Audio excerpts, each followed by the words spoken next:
Aproveitou e cortou. Jusilei, daí pro Roberto Carlos, fez o corte, pé direito, ameaçou bater, Bruno César, vem a batida, desvio!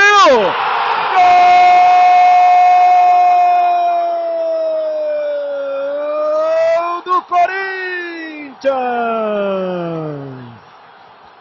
Bruno César! Ele é vice-artilheiro do Campeonato Brasileiro, mas contou com a sorte. Na hora da paulada de fora da área, houve um desvio no jogador do Palmeiras e matou o goleirão Deola. Na marca de 23 minutos. Veja de novo por trás do gol, a bola pega na perna do jogador do Palmeiras, me parece ali o Danilo, e mata qualquer chance de defesa. Aliás, Marcos Assunção. A bola pega na coxa do Marcos Assunção.